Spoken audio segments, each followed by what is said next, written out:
Welcome to the channel. And today we're going to talk about vacuum canisters and why you might need them. This is a Comp 5201 polished aluminum vacuum canister. Comp Cams is not sponsoring this video in any way. This is just me talking about something we're going to install. So a friend of mine's got a little 69 Fairlane and it has power drum brakes on it. And we've put a pretty good size cam in his 351, which is still a 351. And he's having a little bit of problem with booster fade and the pedal getting hard. So we're going to put this on there just as a holdover until we can convert the car to full-on modern disc brakes. But let's talk about these vacuum canisters real quick. I think people have a misconception about these, no matter who makes them. They do not create extra vacuum. They don't improve your vacuum signal. They don't make your vacuum signal any worse. All they do is give you a larger volume of stored vacuum to help mainly with your brake booster, or in some cases if you've got an older car with the vacuum activated flip over headlights and such, you can use them for that or use two of them for that. They're really good at what they do. They hold up pretty well as long as you keep them away from header heat. And I haven't had to use one in a long time because mostly doing race car work or restoration work, we're either doing bone stock stuff or mildly modified stuff or flat out race car. And this one's happened to fall somewhere in between. So we're going to go ahead and put this on his car. It does come with some attachments. It's real simple to hook up. If you're familiar with power brakes, you usually have a big 11/32 vacuum line that comes over from your intake manifold and goes into your brake booster's check valve. Well, what you do is you reroute that hose to this canister's check valve. And I, as a rule, try to mount this as close to the booster as I can, but I've seen people mount them up in the front corner of the car, and they still work just fine. You route the line from the engine to the check valve, and then it comes with a 3/8, 11/32, whichever way you want to put it, bronze hose barb, and you can go straight out or you can go 90 degrees, and then you run that over to your brake booster. I still leave the check valve in the brake booster because that way it can still fill up and it's still got a check valve in it. You don't have to worry about it leaking, and you can always bypass the canister if you decide it's not working for you and take it back off and plug up the holes, because it comes with two mounting studs. At least this design does. It also comes with a 3/16 Browns plug in the kit, and I should probably pop it out. And what you do is, if you need to use the second hole for somewhere else, you can, or you can just plug it off with the screw-in plug, pipe plug, and be done with it. It mounts on two 5/16 studs, as I said, and you just mount it somewhere conveniently away from the heat. So that's the long and short. It's nothing real fancy. This is not a sponsored video, by the way. This is just, we happen to be using the Comp Cams, Comp Performance Group, whichever way you want to put it. They're not sponsoring this video. I do use a lot of their stuff, as I've said in other videos. Stand behind their product, and I appreciate that with any vendor. So let's go on out to the shop and put this thing on the car.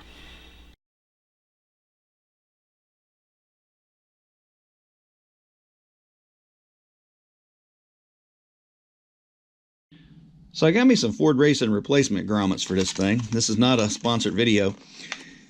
And the funny thing about most valve covers out there is that they do still make grommets for them.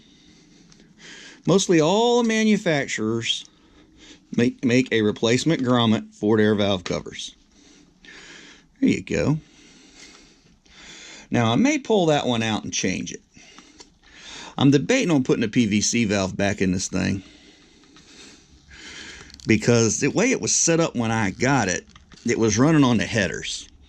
It had a header evacuation system on it, and you see how good that grommet fits that cover.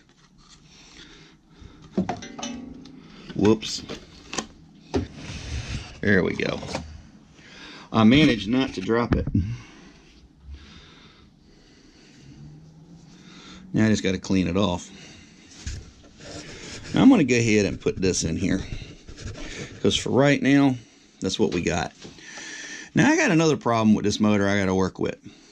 The cam in this one doesn't have the vacuum signal that my other engine has, the one that I actually built. So what I'm going to do is put a vacuum reservoir canister on it. They're usually on street cars, but they solve the same problem that we're having here. When I get to the top end and I'm slowing down and I hit the brakes a couple of times and start to pull off that vacuum, it must to make the motor cut off. And I don't run an alternator on this car.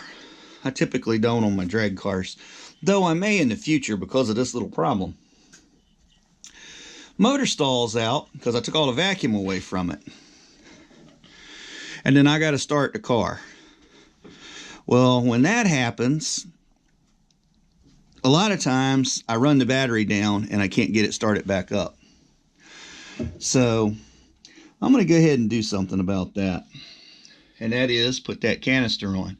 Now I'm going to have to reroute this old big hose over here, which is a hose that I stuck on when I built this thing, just because it fit. And I'm also going to go ahead and tee it back into the engine. And I got to decide where I'm going to do that at, because this manifold's different than the one I usually use. It doesn't have any ports in it. Now I can pull a vacuum signal from here. This is going to my vacuum gauge. And I need to shorten that hose up one of these days and make it look a little better. But I got to do something and put some more vacuum on this thing. And what I'm probably going to end up doing is teeing this with a big fitting to come over to here for a crankcase clearing. And then I'm going to run a little line over to the canister, which will then feed the big line going back to the booster. And that should give me 2 or 3 pedals before I run out of vacuum. Hopefully giving the engine time to get slowed down and start making vacuum again before it decides to lose it all and stall out. Because when that happens, it stalls out because it lost vacuum.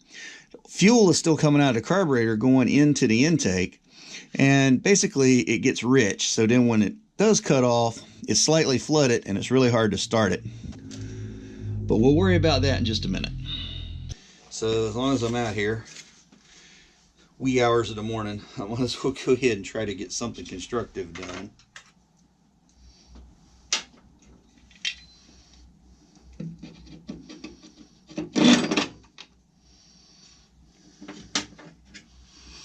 And I'm going to see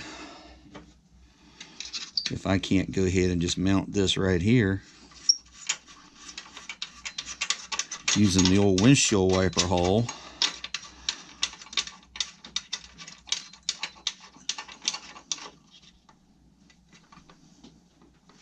And then see if we're up off of the body seam, which it looks like we are. Once I tighten that up, it should be just fine.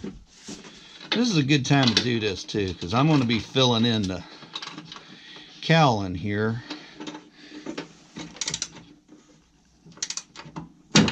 for the new air cleaner setup that I want to try this year.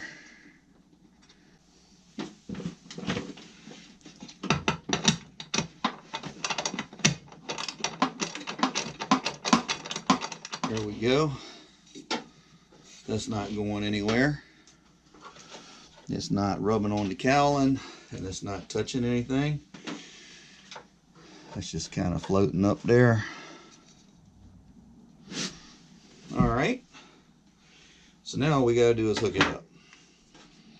Now, you know, this would have been a whole lot easier if I would have thought to do this before I stuck it on the car. But with that said, by the same token, that's what happens when you're out here in the middle of the night, like some of us end up doing. Well, I should say middle of the morning, because it's about 2 a.m., probably 2:30. And I'm thread sealing and installing a vacuum canister.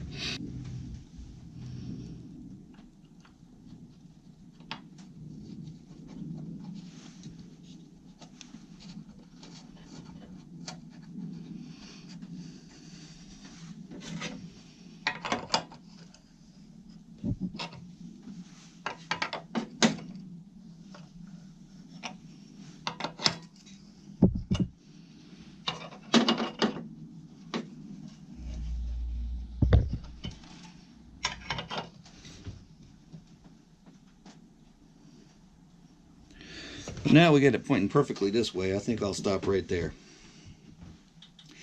So what I'm going to do is bring the existing line over and then bring this line up. And I got one more thing to install, and that's put the hose barb on here, which means just a little bit more sealer. And I need to go find a wrench to fit this real quick. And I'll get that extra Teflon off of there.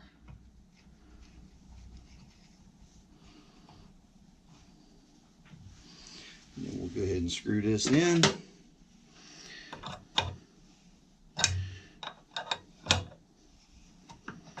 Give it a good snugging. And of course I didn't bring a roll of paper towels with me, and I took the ones that are usually in here out and put them in the truck the other evening. There we go. I'll just go ahead and slick this up as good as I can get it. So now that that's installed, I just got to get the hose up to here, hose over to there, and I need a 11/32 T, preferably brass, but that's probably going to be fun to find. I may have to go down to the local hardware store and make that, just like this is made out of several pieces. And that'll let us tee the engine vacuum into the PCV vacuum, which all went to one port anyway, and get this motor put back together. So that's about as far as I'm going to get for the night. Hope you found that interesting and entertaining. I'll touch on it all later out and show you a shot of it all hooked up when we move on to the next thing, which is going to be blocking off the hole up here and making my new air cleaner assembly that I want to make, hopefully before we go racing next week, if the weather holds out so that we can do so. So as always, practice your skills, learn a new one, turn those skills into craftsmanship. You never know how far they'll take you. Thanks for watching. Have a great day. This has been Fab Race Mod Repeat. We'll see you next time.